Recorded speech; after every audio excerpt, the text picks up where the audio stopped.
آیا میدونستید زرتشتی‌ها زبانشون با ما فرق داره؟ اگر ویدیوی پرسش پاسخ آخریمون رو دیدین مسلماً میدونستین. ولی توی ویدیوی امروز قرار ما هم این زبون رو یاد بگیریم. بزنید بریم.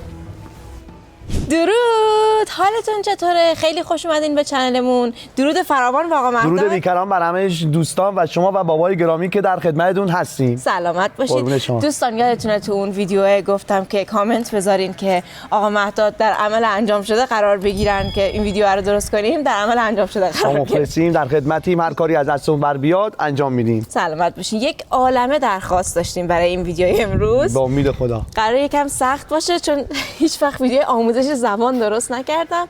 ولی قبل از اینکه شروع کنیم این موضوع رو بهش بپردازیم. یه سری کامنت دریافت کردم من که میگفتن چرا دروغ میگین؟ این سنگینه. خب. زبان شما زبان فارسی دری نیست. زبانی که ما زرتشتی‌ها به زبانی که ما داریم صحبت می‌کنیم بهش میگیم فارسی دری. ما خودمون زرتشتی‌ها داره صحبت می‌کنیم. میکنید گویا. نه، ما خودمون که تا از بچگی نیاکان ما نسل در نسل به ما گفتن زبان فارسی دری. حالا من نمیدونم اسمش درست گفتن یا اشتباه، ولی 100% اینا درست گفتن. این زبانیه که ما نسل به نسل، سینه به سینه از خونه از مادرانمون یاد گرفتیم. در واقع زبان مادریمون هست و الان میتونیم تو صحبت کنیم راحت و الان میخوام یه خورده آموزش بدیم. بله، در خدمتیم. خب گویا قراره با ضمایر. بله دیگه، من به نظر بنده وقتی میخوام شروع کنیم اول میخوام بدیم مثلا به من، تو، او، شما، ما، ایشان چی میگن. خب حالا پس اینجا بنویسید شما من که من بگم چی میشه. من تو زبان فارسی دری میشه مه. من میشه مه. مه. بله. تو میشه تا. تا. او میشه این، همون این صندلی میگیم. در واقع ما به زبان فارسی دری میشه او. خب ما میشه مو. شما میشه شمو. آنها میشه ایه. آنها یا ایشان میشه ایه. ایه رو اینجوری حالا من نمیدونم. آره دیگه.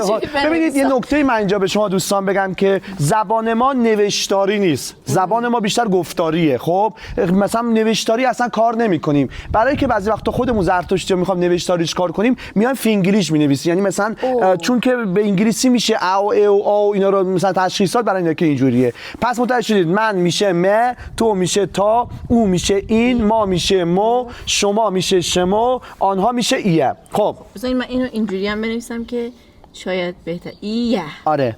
خب یکی دیگه هم ضمیر اشاره هم بگید، مثلا آن درخت. آن و این. آن و این هم بنویسید. آن.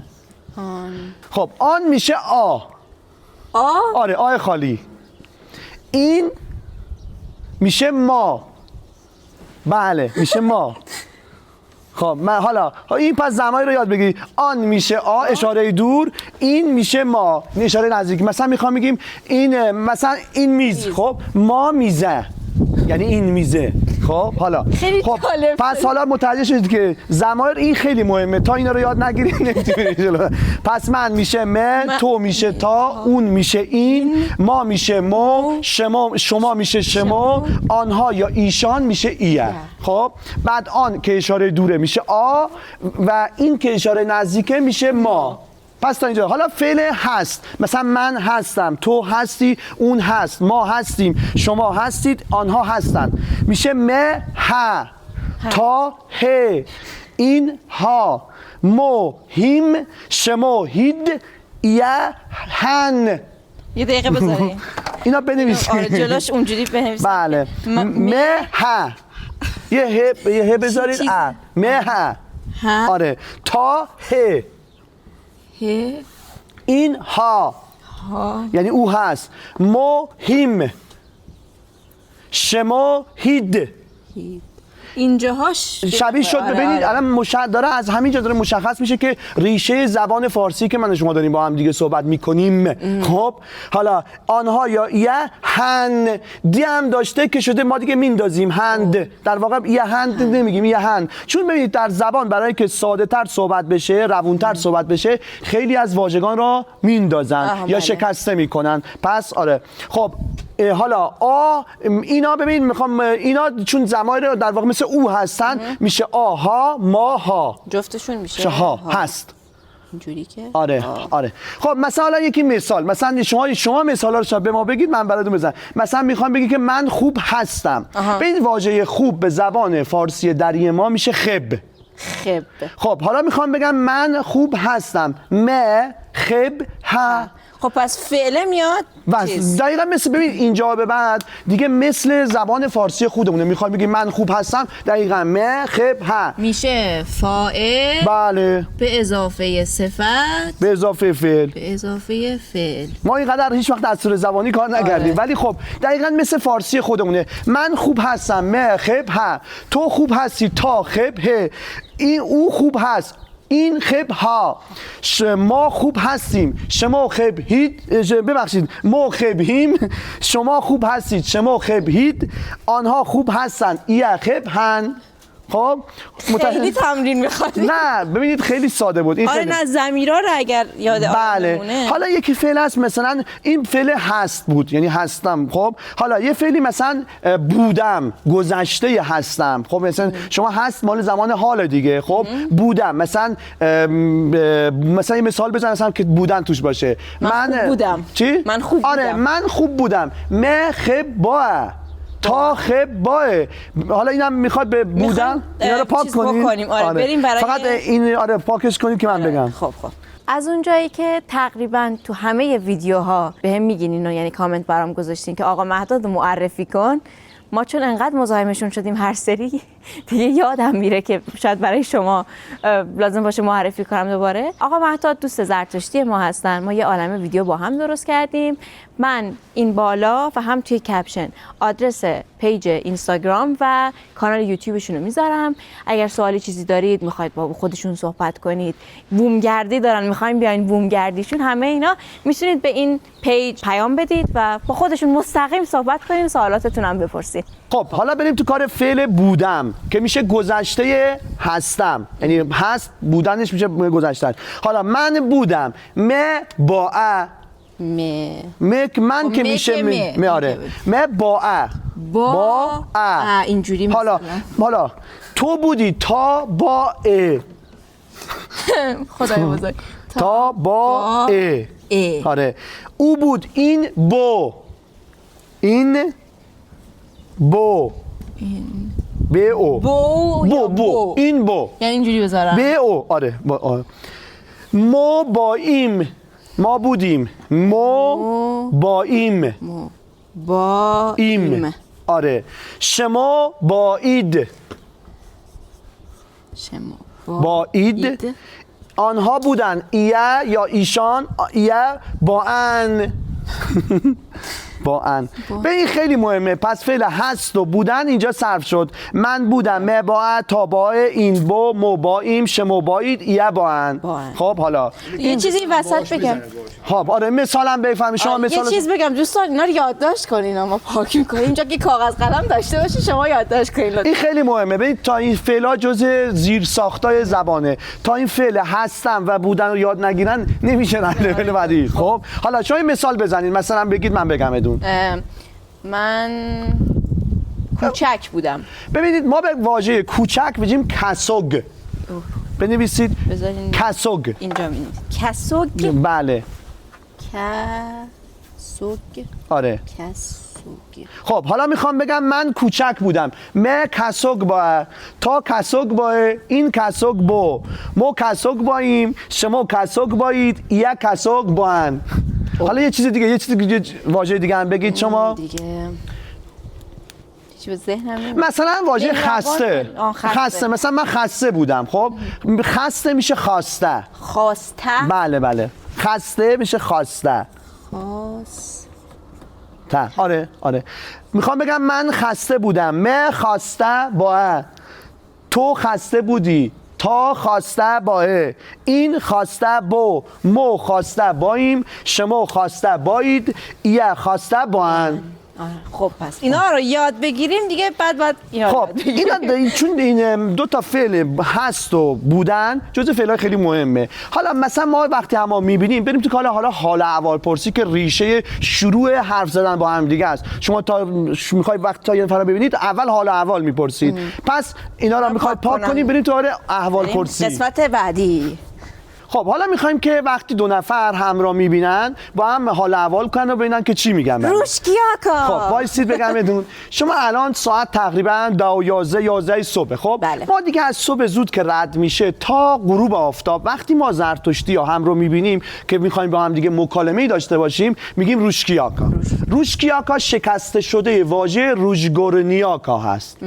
برای اینکه ساده تر تلفظ بشه چون روژگورنیاکا یه خورده سخته میگیم روشکیاکا. پس این واژه روشکیاکا شکسته شده است.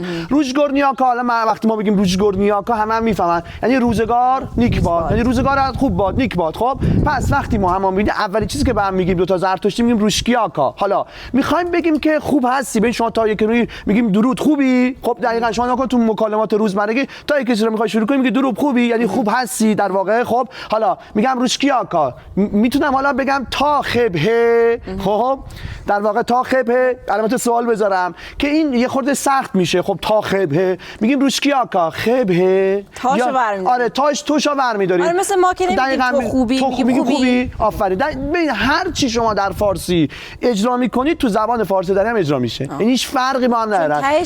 با هم یک ریشه هستن. پس وقتی هم میگیم روشکیاکا خبه، بعد خب هم نمیگیم خبه. خب یعنی نمیگیم خبه. خب چه خورده سخت میشه برای اینکه ما میخوام خب خیلی در کاربردیه سری میگیم روشکیاکا خبه همین. پس متوجه میخوام بعد مثلا طرف میخواد بگه که مثلا بله من خوب هستم. خب میگه ما بله همون بله است. بله همون میشه بله است. میشه بله میشه بله. خب بله مه خب ها. حالا میخوام تندش کنم بله مه خبه. بله مه خبه. پس حالا شما بگوید مثلا ما رو دیدید شما حالا مثلا میخوای که تو نگید، میخوای که شما مثلا مثلا میخواد که احترام با مثلا یکی مثلا نگیم تو. خب شما آره آفرین. ببین مثلا میگی روشکیاکا شما خیبید. خیبید خیبید ما میشکنیم میشه خیبید. آره خب بعد اون خبه یه هم میذاریم که خوش آواتر بشه. خیبید. ببین متوجه چی شد؟ خب آوا بهش میدیم. مثلا روشکیاکا خیبید. یعنی مثلا شما یعنی من منظورمون که روز بخیر شما خوب هستید بس میشه چی؟ روشکیاکا خیبید. حالا اونا اگه گروه باشن که ما باشن میگن بله ما خیبیم. متوجه شدید؟ یا اگه یه نفر باشه بله ما خیبه شما چطورید. حالا چطور شما چطورید میشه چطار. خب چطورید چطور میشیم چطار. شما چطورید. حالا شما باید جواب بدید منم خیبه ما خیبه یا ما خیبیم. متوجه اینجوریه. پس این خیلی مهمه. حالا یه نکته بگم اگر صبح زود بود خب مثلا طلوع آفتاب بود که خیلی کم پیش میاد مثلا ما همون صبح بخیر و شب هم همون شب بخیر به کار میبریم. خیلی ها میگن واژه خیر عربی و اینا. نه اینا در زبان فارسی ما بوده. اگر عربی بود ما استفاده نمی‌کردیم. خب پس خیلی از واژگانی که ما در زبان فارسی داشتیم رفته به واژگان عربی. یکیش واژه خیره هیچ کی باورش نمیشه. فکر می‌کنم مثلا چون ما قشنگ مثلا ببین ما واژه مثلا به شب میگیم شاو. خب حالا شاوه. نه شبیه شام چیزاست یعنی شام عربا. آره ما به شب میگیم شاوه. خب حالا میخوایم بگیم مثلا شبت بخیر میگیم شاو بخیر. شاو خیر در واقع اینجوری بوده. ببین شاو خیرا. خب ولی ما چون الان داریم فارسی صحبت می‌کنیم شب بخیر. حالا اگه صبح زود هم ما دیدیم صبح بوده صابو یعنی اون صبوح خودمون صابو خیرا. ما میگیم صبا. آره میشه چی؟ آره ببین من نمیدونم حالا چی بوده. خب چون ما نمی‌نویسیم که با سین بوده با صاد بوده. خب ما بعد میگفتیم صبح خیرا. خب ولی بازم میگیم صبح بخیر. پس خیلی بچه‌ها دوستان سخت نگیرن که آقا صبح بگن صبح بخیر شب بگن شب بخیر و این حد فاصل بگن روشکیاکا. اینو بذارید پس بله. بنویسم که صبح زود تا ساعت مثلا 7:30 8 تا 7:30 آره دیگه. آره بعدش دیگه میگیم آره تا 7:30 8 صبح میگیم صبح بخیر. همون صبح بخیر خودمون، اصلا هیچ ایرادی نداره، چون الان ما زرتشتی که می‌بینیم دقیقاً میگیم صبح بخیر، هیچ واژه دیگه مثلا نمیگیم صبح خیرا، خب میگیم صبح بخیر. من اینو تایید میکنم. خب من دیدم از یعنی حالا از صبح تا شب. آره. شب هم بنویسید. شب هم یعنی از بعد غروب آفتاب. خب گفتم واژه شب ما میگیم چی؟ شاو، ولی ما نمیگیم شاو و خیرا، میگیم شب بخیر. اینم در حال حاضر ما اینجوری صحبت میکنیم، شب بخیر. آره. حالا این حد فاصل میگیم روشکیاکا. روشکیاکا، روشگور نیاکا، یعنی روش کی یا کا، یعنی روزگار نیک باد. بنویسید معنیش هم که روزگار نیک باد، بچه‌ها بفهمن. روزگار نیک. من اینو واقعا خیلی خوشم اومده. خب حالا این که در واقع حال احوال پرسیه، شما بر این حال احوال پرسیه خوب بودن و خوب هستم و اینا، خب مثلا که من خوبم تو خوبی، مخیب تا خیبه اینا، این که از اینا. من یه نکته بگم که در زبان ما مهمترین چیز فعله. پس ما بعد از این میریم شروع میکنیم فعل ها رو یاد دادن. مثلا فعل خوردن. خب حالا بعد از این که این تابلو پاک میشه فعل خوردن رو میریم صرف کنیم. خب میخوایم فعل خوردن رو صرف کنیم. من میخورم، من میشه میخورم خرم. بنویسید من میخورم خره. بله خره. این اخره مهمه. این درسته. دوباره. آره خره. خب تو میخوری تا خره. وای. تا خره. مه تا ه یادتون اگه باشه حالا میشه تا خره.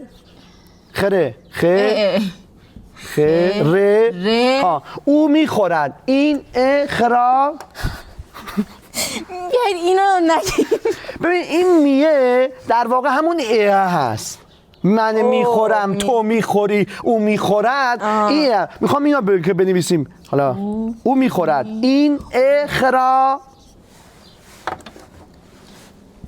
این خرا. آره بله خرا. ببین اگه یاد بشه او هست میگیم این ها. ببین ها ها. حالا ما میخوریم، مو خریم، شما خرید، یا خرن.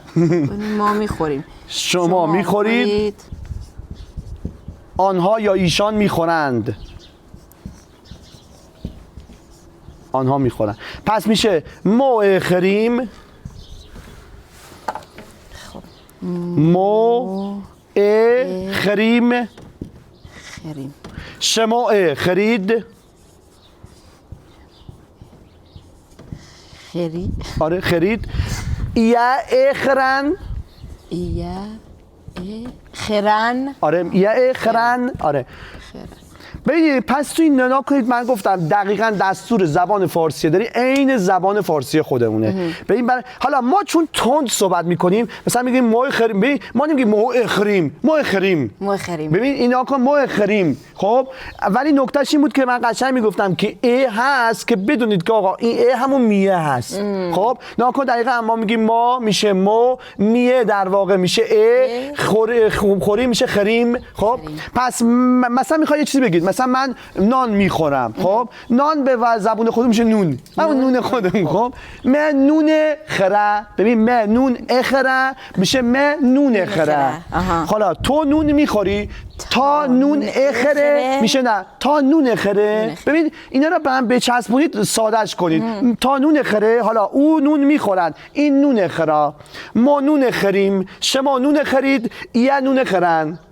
خب حالا این چی میگن پرسشیش هم هست، مثلا تو نون میخوری، تا نون خره. ببین حالا تو چیزشه تو فارسی هم ناکن مثلا پرسش تا نون خره با اشاره است. آیا و چرا اینام داری؟ بله آیا، بله آره آیا و چرا همون آیا و چرا خودم. حالا میگم بدون. خب پس من نون. حالا این زمان حال بود. ما خوردن گذشته است. خب مثلا میخوام بگم من اون خوردم. خب یعنی گذشته من اون خوردم. حالا من خوردم م خا اینم بنویسید. اینم آره بذار حالا اینجاهاشو بعد زیرش بنویسید. زیرش بنویسید. آره بعد برید تا اینجا. آره من خوردم. خب مثلا من خوردم میشه م خا دیگه نمیخواد مش بنویسی ام خا آره ام خا ام خا ام هم داره. او امه بله این خیلی مهمه. ام خا تو خوردی تو یعنی گذشته. خب تا ادخا خوردی تا ادخا اد میشه. بله تو خوردیه اون میشه تا ادخا او خورد این اشخا بله داره جالب میشه. بله اینا همش به این دستور زبان داره. یعنی اینجوری نیست که شما فکر کنید همینجوری. این اشخا این که همونه خا خب ما خوردیم. خب ما موخا خوردیم میشه موخا ما موخا یعنی ما موخا حالا ماش که میشه ما موخا شما خوردید شما دوخا شما دوخا دوخا خب آنها خوردن ایه شوخا. وای انتظار نداشتم اینقدر هم متفاوت هم شبیه باشه. بله. شوخا ببینید تو فعل پس گذشته خوردم که میشه خا. خب حالا ضمایرش میشه ام اد اش مودو شو. متوجه شدید؟ مثلا حالا گذشته مثلا یک گذشته دیگه فعل دیگه بگید مثلا فعل مثلا رفتن خوبه. خب ما اشته تا اشته این اشتا ما اشتیم شما اشتید ایه اشتن.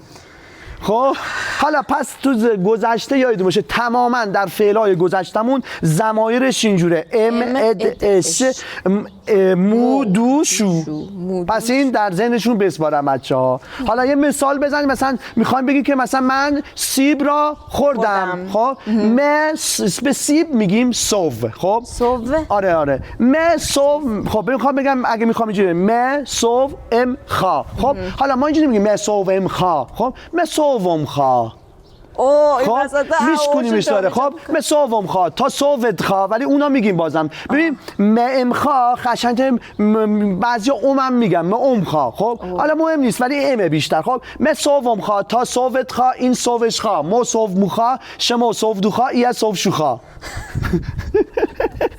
دم ناامید میشه. ببین سوو ام خا سووم خا. حالا چون این سووم خا قشنگ نیست سووم خا بیشتر سعی میکنن حالا مشکلی نداره سوو ما. حالا سووم خا تا سوود خا این سووش خا ما سوو موخا شما سوو دو خا ایه سوو شو خا. خیلی ساده. پس سیب شد چی؟ سوو. حالا این سوو بله.